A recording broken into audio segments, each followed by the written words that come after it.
Bonjour à toutes et tous, c'est Absolute et bienvenue dans cette nouvelle vidéo. S'il y a bien un Jedi dans Star Wars qui ne fait pas l'unanimité, c'est sans aucun doute Mace Windu.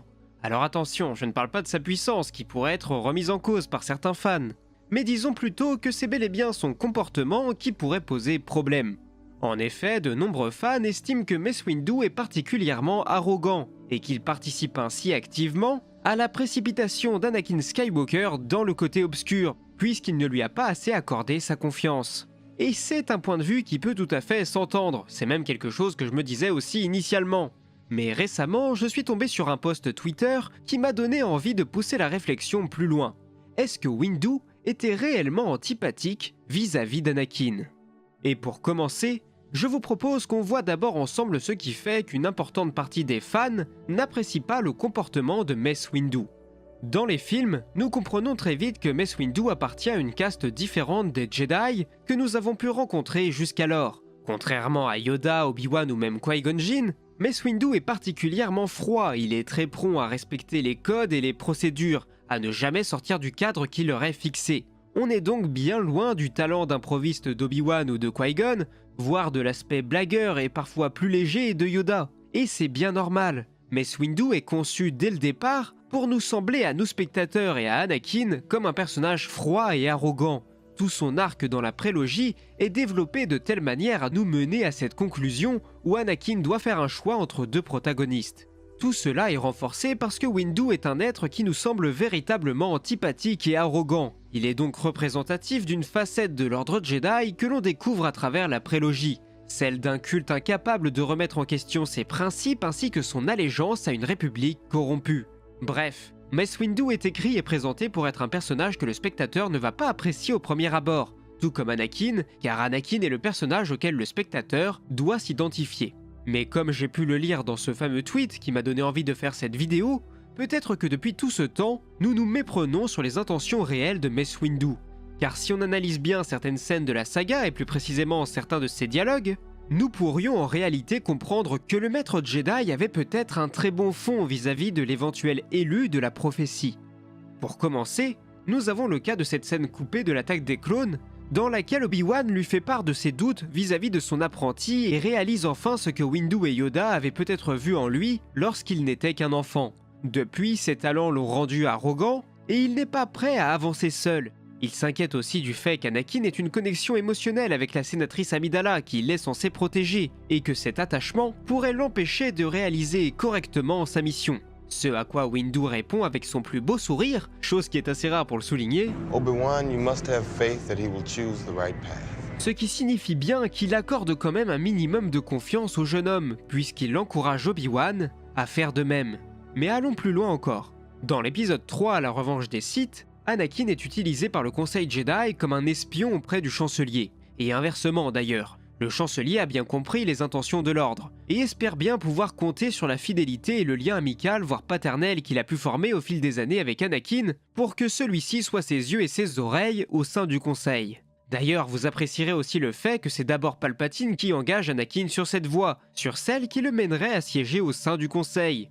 Il joue donc sur l'arrogance et sur l'ego du jeune homme, prétextant que selon lui, il est plus que temps qu'il y ait sa place. Sauf que comme le Jedi le lui rappelle, ce sont les maîtres qui désignent les membres du conseil, et en aucun cas les politiciens. Mais en attendant, cette réflexion sur le mérite qui devrait lui être accordé a déjà fait son chemin dans l'esprit d'Anakin, et lorsque le rang de maître lui est refusé, deux choses se produisent. La première, c'est qu'il en veut à l'ordre Jedi, qui selon lui, ou plutôt selon le chancelier, ne le récompense pas à sa juste valeur. Et dans un deuxième temps, Anakin obtient néanmoins le droit de siéger au Conseil pour y être les yeux, les oreilles et la voix de la République. S'il siège donc au Conseil aussitôt, c'est grâce à Palpatine, et non pas grâce aux Jedi. I swear to you, I didn't ask to be put on the council. But it's what you wanted.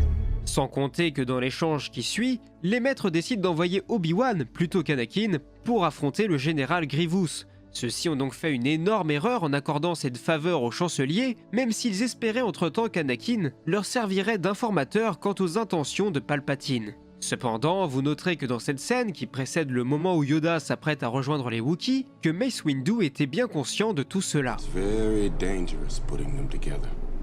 I don't think the boy can handle it. I don't trust him.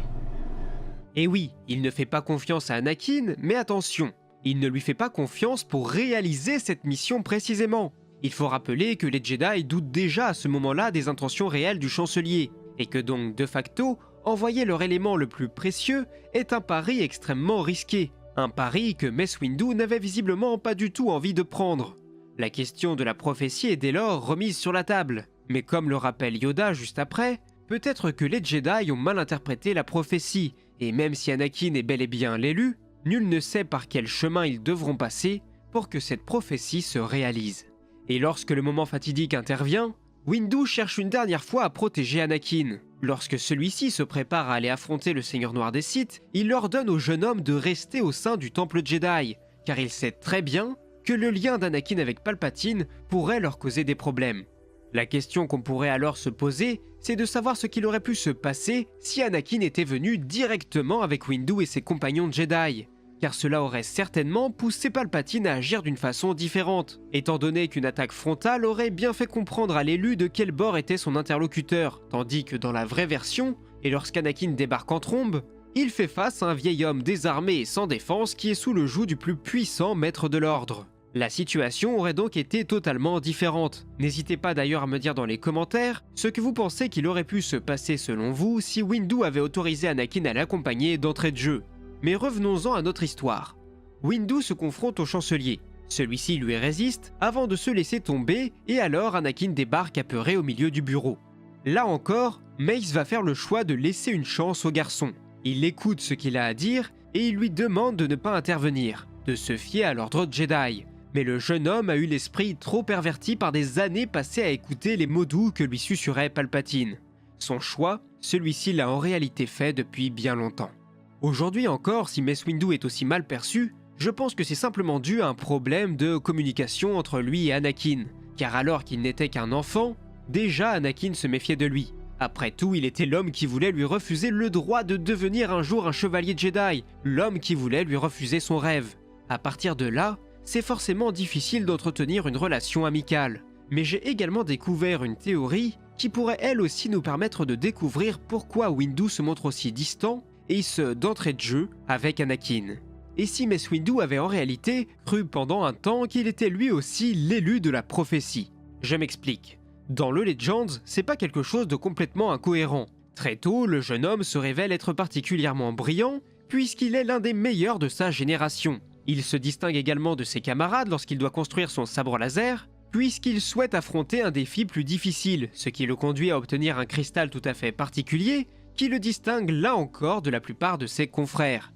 Et mieux encore, et c'est un parallèle assez important à faire avec la revanche des Sith, Mace Windu a commencé à siéger au Conseil Jedi alors qu'il n'avait que 28 ans, un record. À titre de comparaison, Anakin n'a que 22 ans dans la revanche des Sith, un élément qu'on a d'ailleurs un peu trop souvent tendance à oublier, car aussi doué qu'il soit, à cet âge-là, je pense que n'importe qui aurait pu faire n'importe quoi face à tant de responsabilités. Et justement, je pense que d'un certain point de vue, il ne serait pas idiot de penser que Mace Windu pourrait se reconnaître en Anakin, du moins qu'il pourrait reconnaître le jeune lui en Skywalker, et qu'à cause de cela, il pourrait être à même de comprendre toute la pression qui repose sur les épaules du jeune homme, et qu'il agit donc en conséquence en essayant de le préserver au maximum.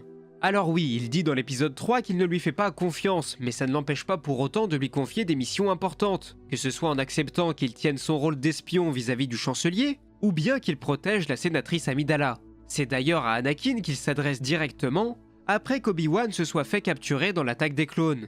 En partant de cette théorie-là, on pourrait dès lors considérer Windu comme ce vieil oncle qui a vécu tout un tas d'aventures et qu'on croise au repas de famille et qui nous avertit sans cesse des dangers de la vie et qui nous fait juste hausser les yeux quand nous sommes jeunes et inconscients.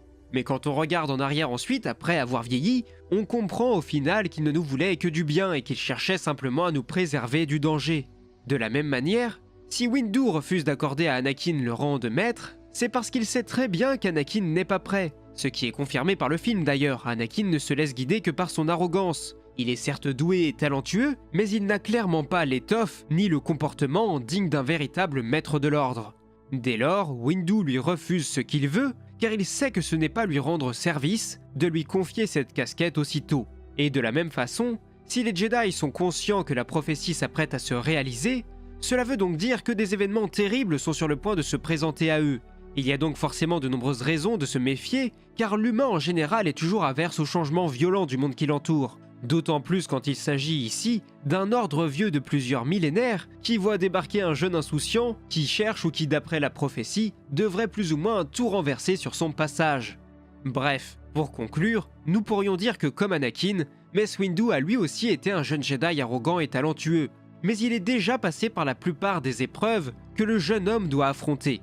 Et même s'il ne s'y prend pas de la meilleure des manières, en ne comprenant pas vraiment la psychologie fragile d'Anakin, contrairement à Palpatine qui à l'inverse a parfaitement compris comment le manipuler, je pense que je vais me demander pendant longtemps ce qu'il aurait pu se produire si un Jedi comme Windu avait pris le tutorat d'Anakin à la place d'Obi-Wan, car il est certainement l'un des Jedi les plus à même de savoir comment gérer la pression lorsqu'il semble que le destin nous a désignés comme son champion.